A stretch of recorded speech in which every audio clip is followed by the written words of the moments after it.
Beleza, então vamos lá. Primeiro, autenticação baseada em sessão. Como é que ela funciona? Esse é o fluxo padrão de autenticação baseada em sessão. O usuário ele faz o login, aí o servidor cria uma sessão no server, ele retorna um session ID em formato de cookie. Então, eu até recomendei com vocês os fundamentos essenciais. Ele vai mandar um session ID em formato de cookie, o browser vai armazenar esse cookie automaticamente. Em toda sessão ele está mandando esse cookie junto com a requisição. Você não precisa no cliente não precisa manualmente colocar nada no header, não precisa colocar nada no body. Você fez o login como resposta a receber esse cookie, o browser já armazenou e agora ele está mandando toda a sessão com esse cookie. E aí o servidor consegue recuperar os dados dessa sessão, tá? Qual que é as vantagens? O logout é imediato. Então, quando você faz o logout, é só você deletar a sessão, basicamente deletar no server, lá fazer uma requisição que deleta a sessão, e aí o cookie é destruído e você não tem mais acesso àquela sessão, aquele usuário está deslogado para todos os efeitos. E o legal é que o controle fica centralizado, então você pode ter um mecanismo de gerenciamento de sessão no servidor via banco de dados, ou um Redis da vida, para você armazenar cache e tudo mais. E aí você vai ter essas sessões armazenadas no servidor. Você sabe quem está logado, quais sessões que estão ativas. E isso é legal. Se você, nos outros métodos que a gente vai mostrar aqui, você vai ter que fazer isso na mão, tá? Agora, quais são as desvantagens desse método, né? O método de autenticação baseada em sessão? Requer um armazenamento no servidor, então isso já adiciona um pouco de complexidade. A gente às vezes não quer armazenar coisa no servidor, porque se eu tiver que adicionar um serviço terceiro de cache, eu adiciono complexidade para o meu desenvolvimento. E também, se eu tiver que colocar isso no banco, eu adiciono complexidade em ficar getando essa informação, tá? E é ruim para você escalar esse cara aqui, tá? É bem ruim para você escalar horizontalmente. Porque depois eu explico o porquê melhor do porquê isso dificulta a escalabilidade horizontal. E tem um grande problema, que é o que eu comentei lá nos fundamentos, que é o problema em mobile e SPA, que é Single Page Application nativo. Porque como eu estou trabalhando com cookie, o que está armazenando minha sessão no meu cliente é esse cookie. Se eu não tenho um gerenciamento nativo de cookie, que é o caso do browser, então se eu estou trabalhando no mobile, por exemplo, não tem isso. Eu vou ter que utilizar algumas soluções para tentar bypassar isso e às vezes não vai funcionar. Então isso aqui é bom para aplicação web, eu tenho uma aplicação full web, não vou para o mobile.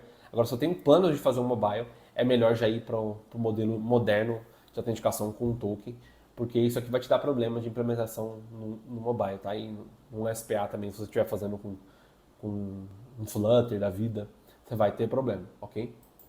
Configurações importantes que você precisa ter. Esse tipo de sessão tem que ser só HTTP, para você prevenir.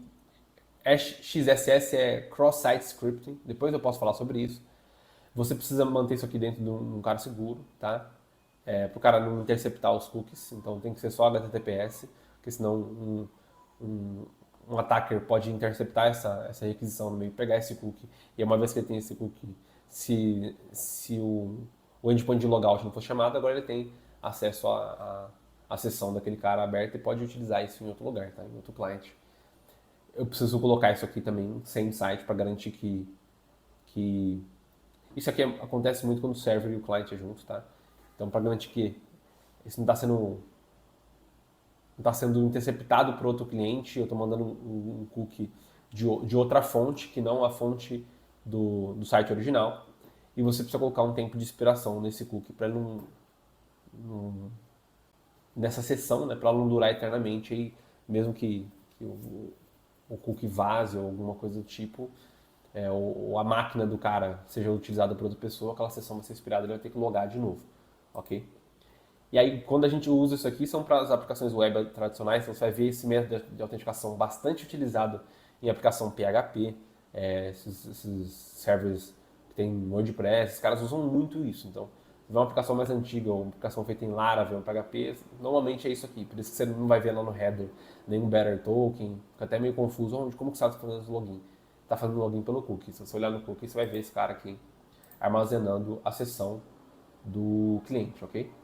E também quando você tem server-side render, dá para você fazer esse método de autenticação no Next, por exemplo, você tem uma API no Next, onde na parte do server-side você tem a autenticação e aí você passa para o cliente esse cookie.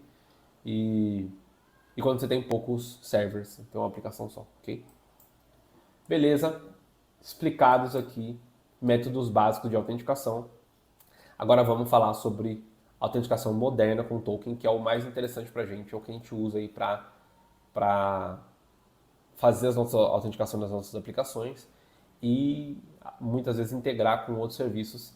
Mais para frente a gente vai falar sobre dois fatores e o OAuth, que é o Open Authorization 2.0, que é delegação de autorização. Quando você delega para uma outra aplicação a autorização para acessar os dados daquele usuário com certos limites, mas isso aqui é muito utilizado hoje, tá? E aí o OpenID a gente vai falar também que conecta com o OAuth, beleza?